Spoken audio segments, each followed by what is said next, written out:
Regina. Grey Cup is weeks away. Get your daily update here. You're listening to the Ticats Audio Network.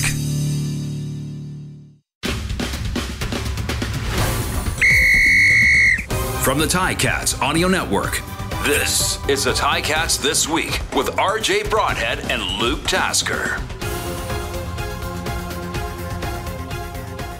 Final game of the regular season, not of the season. At least one playoff game, maybe two, maybe three ahead for the Tiger Cats, but final game of the regular season, and there were some ups and downs. Great to have you with us on Ticats This Week, RJ Broadhead and Luke Tasker, and you know, we've been waiting for this moment, Luke, maybe so we can both agree that Saturday's game, final game of the regular season, is not a must-win for the Tiger Cats. But It would be good to go into the playoffs on a 4-game winning streak. Yeah, it's good to win anytime, but you can, you know, this is one that even Coach O said earlier in the week, they're pretty much focusing on Montreal here. This is a good chance for some players to get out there and get some game field reps. So we agree that Saturday's game, final game of the regular season, is not a must-win, and I think we agree that the following Sunday, the East semifinal in Montreal, is a must-win. Can I hear you say it? Next week's game is an absolute must-win, yes. All right, that's been an ongoing joke. If you've tuned into Ticats This Week, Luke is right. He's very literal with a must-win, and you know, I throw it out there a little more frivolously, but you're pretty generous with the must-wins. I think they started in week 5. They might have, yeah. Well, they were 0-4. Absolutely, it did start in week 5. Yeah. I think the must-win came out, but must-win to make your life a little bit easier, your football life, getting into the playoffs. Hey, I want to ask you right off the top, Mike Daly is Ticats Audio Network star is back with the Tiger Cats. What were your thoughts when you heard that? It just makes me smile. That is just so awesome. It's just good for him to be able to go out there and take the field again, to be able to make an impact. And I don't know. I mean, he's been coaching as well. Like, he's probably got a very fresh, very new, 5,000-foot perspective of the game in general. And I'm sure that would just be great to be able to kind of come in with that mindset and to be on the field again. I hope he's gotten some sprints in throughout the fall. I hope his hamstrings Well, he's on the practice roster for this game. So, yeah. So they're going to let him get some sprints in before the East Semi. Yes, and I just think it's awesome. I hope that we see him on the field. I'm sure he'll have an impact if he is able to do that, and it's just awesome. And what a great storyline for the Ticats Audio Network. One of our own is back out there. So really just kind of exciting for Ticats in general. So does that motivate you to get back on the field? Well, motivate maybe, but remember what I said about his hamstrings, and hoping that he's been sprinting, which is something I have not been doing. And so, no, you're not going to see me take the field at all. But Mike, I'm sure. I mean, the guy's always just been a workout hero, so I'm sure he's in great shape and ready to go. Well, I was thinking about the Ticats Audio Network, and of course, Mike Daly obviously still in game shape.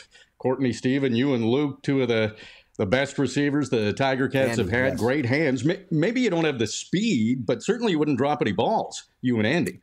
100%. My kid just ripped one off of the baseball tee at me, like with the wiffle ball bat.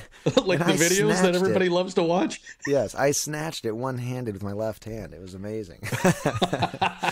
So no problem. We're still set to go there. What a crazy season it's been for the Tiger Cats. And in a way, maybe it's good. Finally, they have a game that doesn't have a immense pressure on them. They can rest a few guys, but you think about it. They've trailed in all 7 of their wins. 6 of their 7 wins came in the final 3 minutes.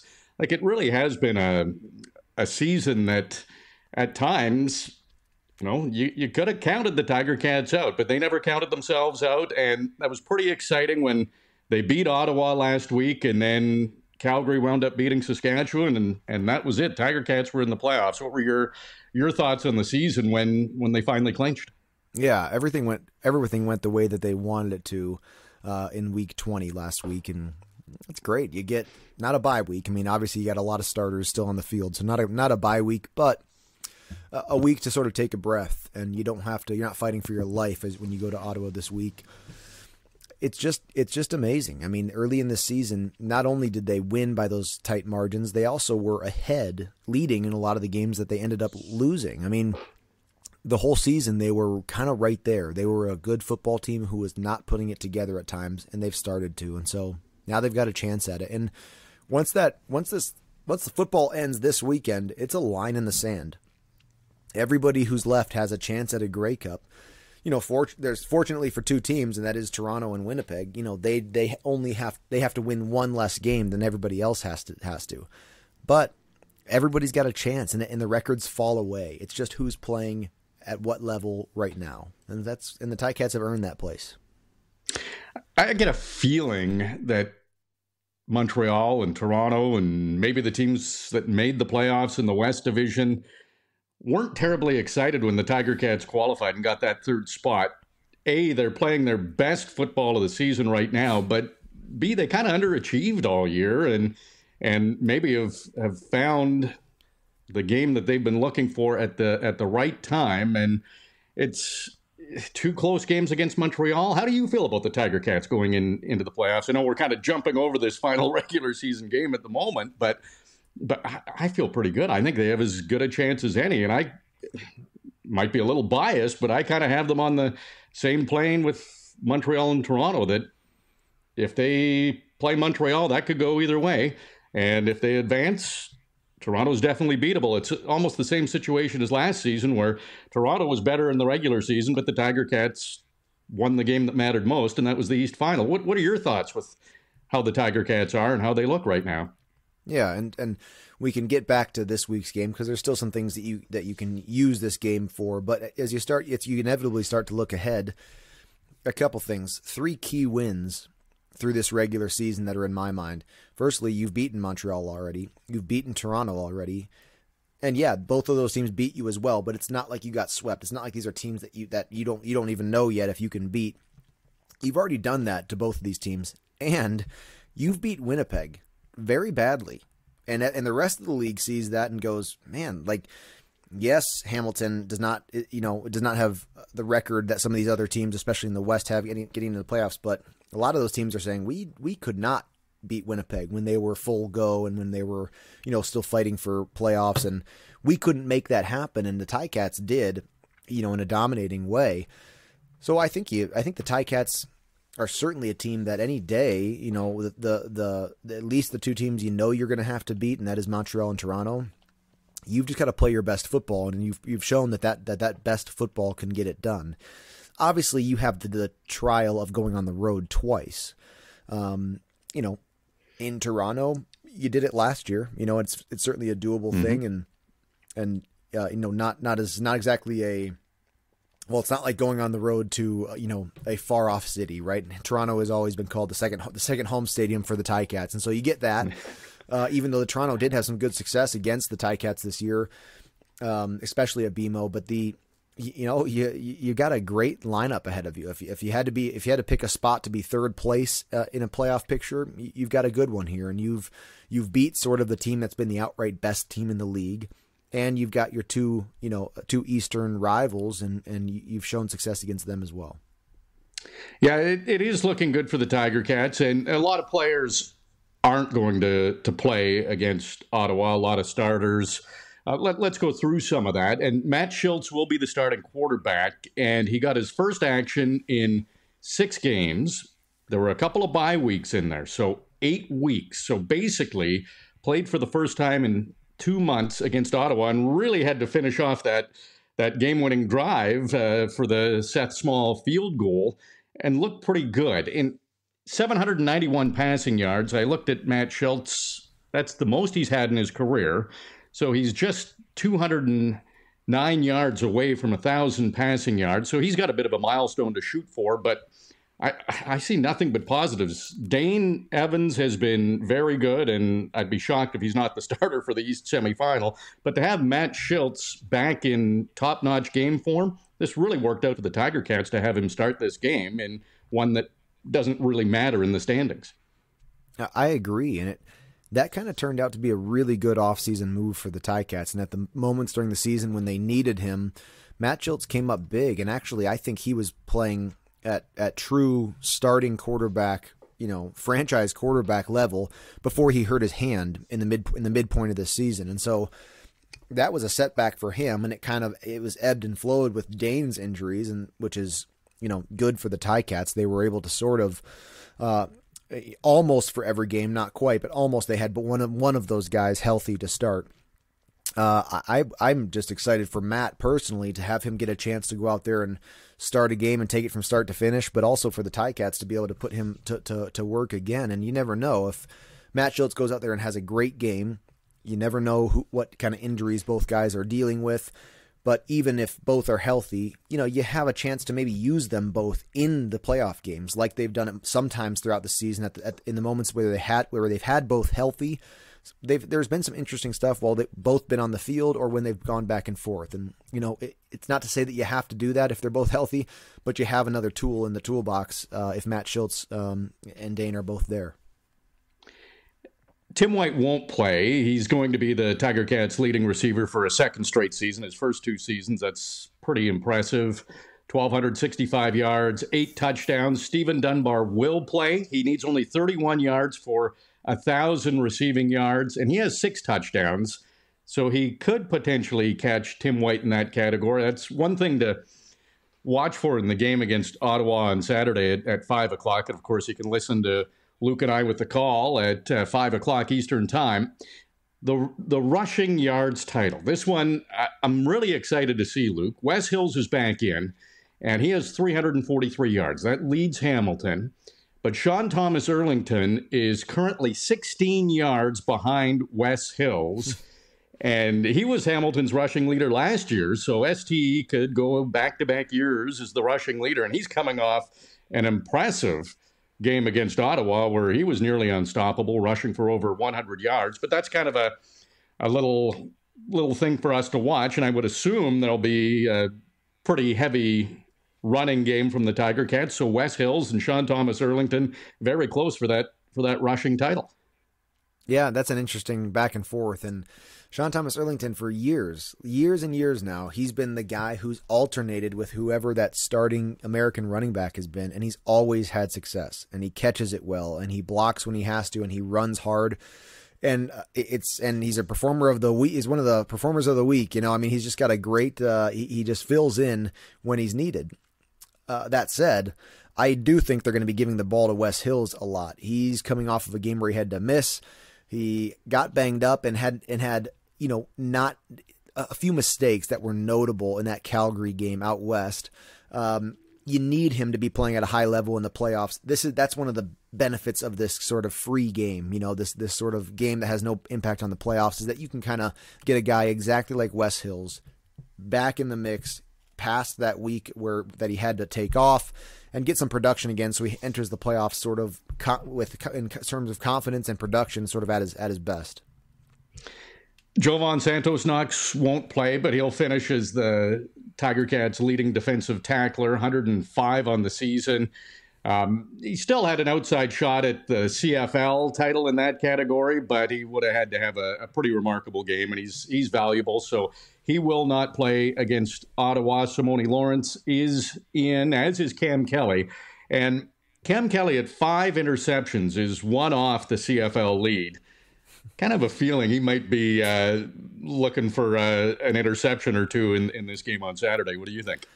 I love watching him make plays downfield with the ball in the air. I love, the Ticats have, throughout the season, have run defensive formations where Tunde Adeleke comes down, to play a low zone or a man coverage on the inside, and Cam Kelly goes to play the free floating safety back there.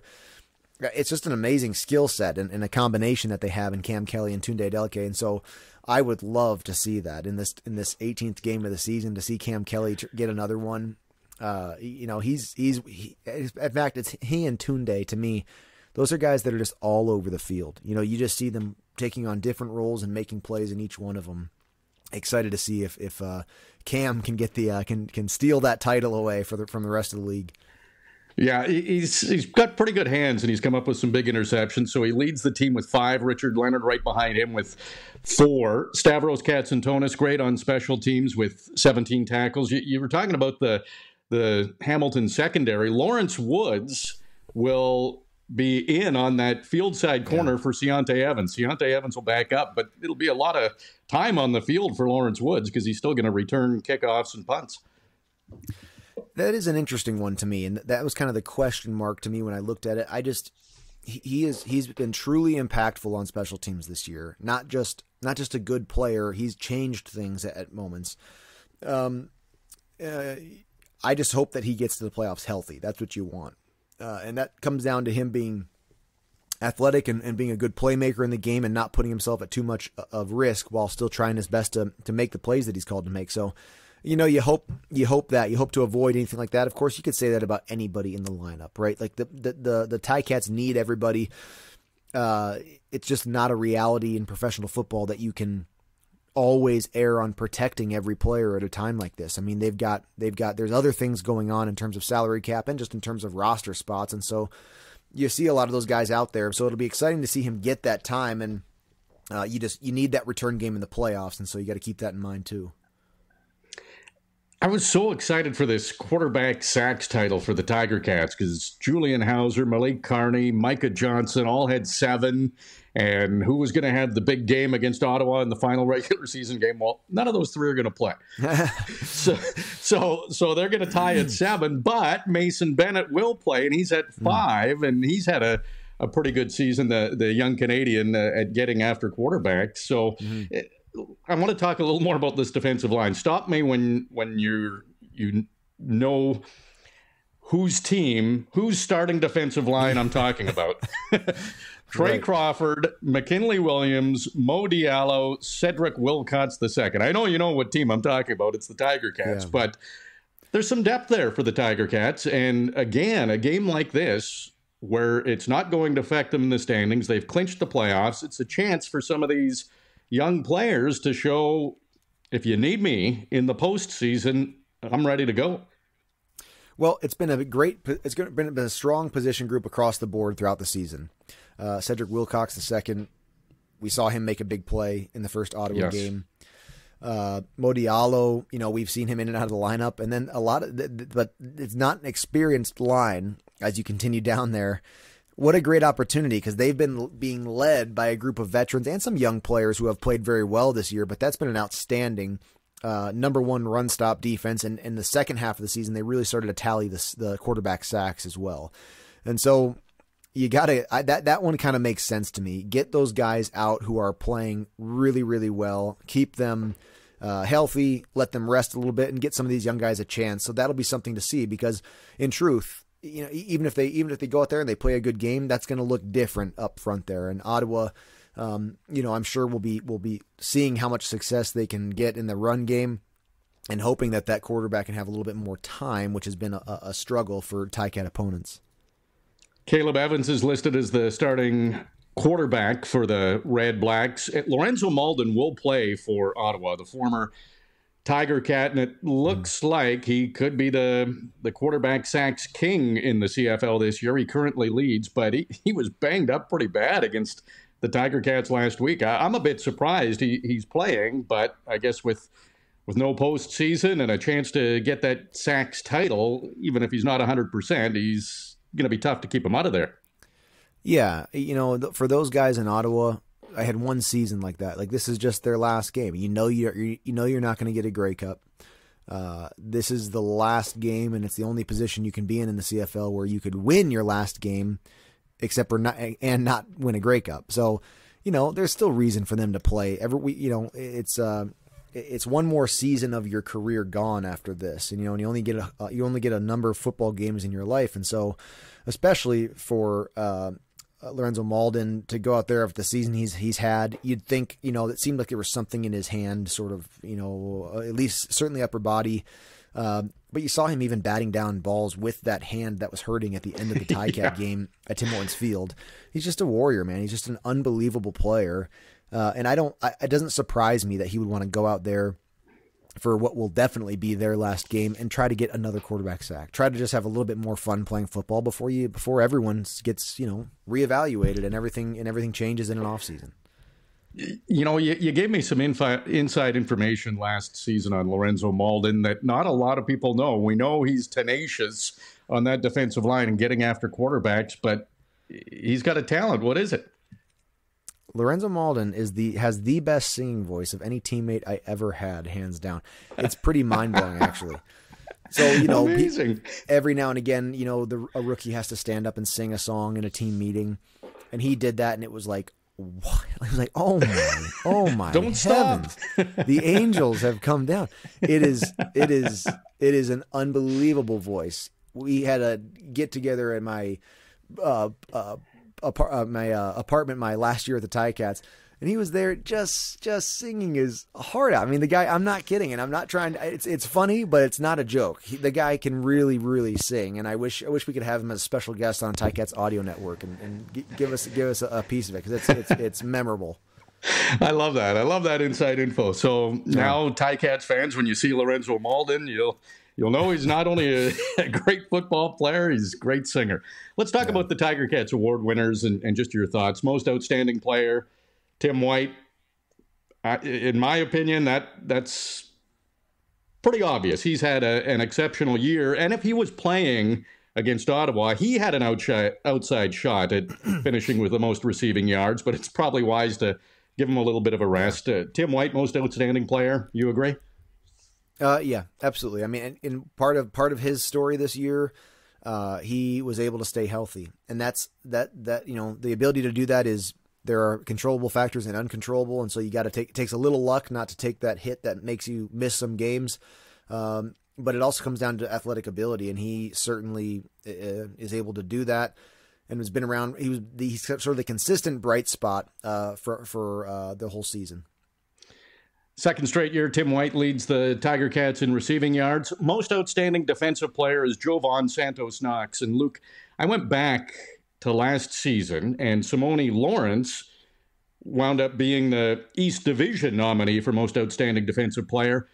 Jovan Santos-Knox had one fewer defensive tackle than Simone Lawrence last season, and then really burst out this season at middle linebacker for the Tiger Cats. So it might be a little bit underrated, don't you think? And after the season he's had, and really a great season last year too.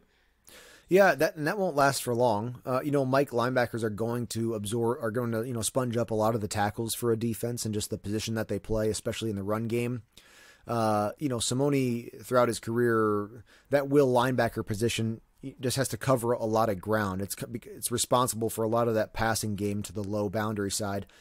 And Simone's done a great job with that. And there was years where he was leading tackler as well. I remember when he broke the Ticat tackles in a season record, and tackles in a game. I remember in Winnipeg, actually, I think he had 17 tackles in a game once. But it ebbs and flows. But certainly this year, that Mike position and Jovan Santos-Knox, the way he played, and he was putting his nose on the ball frequently. And so, to your point, he won't be undervalued or underestimated for long. He had a really great season, and that one makes sense. Tunde had a great year. Both those guys were able to stay healthy for the most part, and but yeah, I think that's a good pick for Jovan Santos-Knox to be the guy. And Tunde Adeleke does get an award for the second straight season. He's the Tiger Cats' most outstanding Canadian. You talked about him earlier, and every game he seems to have an impact. In my opinion, I think he's the best safety in the league and most outstanding Canadian. Probably runner-up for most outstanding defensive player, but that one, again, Tunde, second straight year, most outstanding Canadian, not a surprise in my opinion. It's almost like you don't have to explain the impact that he has. You just have to find an award to give to him. Like he could get anything kind of, like he has an impact on every single game. There's never he doesn't seem to be in the wrong position for any play. I mean, he's always, anytime you get him in the open field, he makes the unexpectedly difficult tackle. I mean, he makes the pass breakup that seems like it's just out of reach for a defender to close on it. He's just impressive. He plays at an unbelievably high level. And if it's not outstanding Canadian, most outstanding player, most outstanding defense player, something's going to be Tunde's, because he just has that tangible of an impact on every game. Most outstanding offensive lineman. I know you're a big fan. He's a friend of yours. Brandon Revenberg, third time winning most outstanding offensive lineman. I hope Tiger Cat fans realize how lucky the Tiger Cats are to have Brandon Revenberg. He's just kind of a name that we don't talk about on every broadcast, but that's a good thing for an offensive lineman. Yeah. He's a heck of a player. And we talked about outstanding Canadian, and this would be your runner-up for outstanding Canadian if Tunde would have got defense, you know, whatever, but he's a spectacular teammate. He's a guy that buys in. I have gathered this season the respect that Coach O and his staff has for Revenberg, and rightly so. He just has he's a net positive on the team, no matter what way it happens. And this year, I think it's as easy as this award could have been. I mean, he was the anchor, not only in production but in availability. You have a veteran presence of Chris Van Zyl, who unfortunately was plagued with injuries throughout the year, and that's a guy who's great for an offensive line, just as far as in the meetings and in the huddle. But his injuries kind of kept him off the field. Revenberg is that other just anchor who has been healthy. He's an impact on every game, and with a lot of the young guys being in that lineup, it's Revenberg that keeps the thing going and keeps the cohesiveness of that group. That's probably the easiest award, I would say, to have on the Ticats list this year. Most outstanding special teams player and most outstanding rookie is Seth Small. Now, if this award was handed out 6-8 weeks ago, I think Lawrence Woods would have been in the running for both of those awards. He got injured. Seth Small came in and really quietly put a fantastic season together. That game-winning field goal against Ottawa. I know you were on the post game with on the Ticats Audio Network with Coach O, and what he said really resonated. That he thinks that the Tiger Cats have the best kicker in the CFL, and that's Seth Small. That's high praise and really tough to argue with. He has been not only consistent, but exceptional with the longest field goal in the season at 58 yards. He's hit 4 at 50 yards or more. So it has been an impressive season for Seth Small. Yeah, I've been really impressed with him. He's hit kicks at good moments in games, big, meaningful kicks, long kicks. And he's dealt with the wind at Tim Hortons Field, including the game-winning field goal that you just mentioned. And I do think it was unfortunate that Lawrence Woods missed a number of games this season with his injuries. He was a good choice for special teams as well, because he's really making, like I said, it's not just his yards or his average return. He was making timely, really big plays, which is just so huge in the CFL. You need that returner who makes a difference in the momentum of the game. He certainly did that too. So I think the Ticats are actually fortunate to have two guys who could have easily would have been that special teams player of the year. And just finally, Luke, going into a final game of the regular season, it does not matter in the standings. You've qualified for the playoffs. As a player, what's your mindset going into that game? You go out to Ottawa and enjoy this, have fun. It will make a difference if you can get a win, even though it's a meaningless win. If you can do that, you hope that you have some guys who haven't had a chance to have success this season. You hope you have a few of them that go out there and have a standout game. You know, that really the guys can be happy for each other. You can root on some of these younger players who haven't played, who haven't taken the field in a long time. I'll be interested to see David Unger III back in the lineup and being able to make plays, and seeing some of those new receivers, all that new defensive line we mentioned, Lawrence Woods on defense, and we'll kind of just see how the team can progress if they can put together a cohesive game, stay healthy with those starters, and then just take some of that momentum into the playoffs, get West Hills rolling again. So there's certainly some things to look for, and as a player, this is a football game like any other. And you've thought about it your whole life, and there's no reason not to go out there and really enjoy trying to make great plays for your team. That's the joy of the game.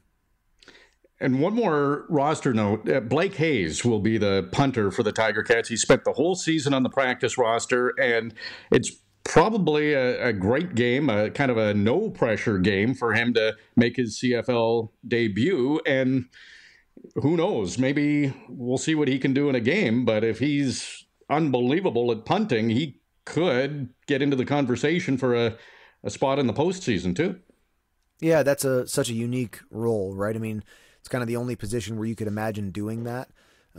I would see this as more of an opportunity for him personally. You know, this is game time, regular season, actual film to put on there and to perform as far as his efficiency, getting the ball, getting the snap and getting his punt off. And then of course his placement, distance and hang time. And so good opportunity for a young guy like any, and we'll see, because that, you and I talk about it every single week in the booth, like we will this week on Saturday.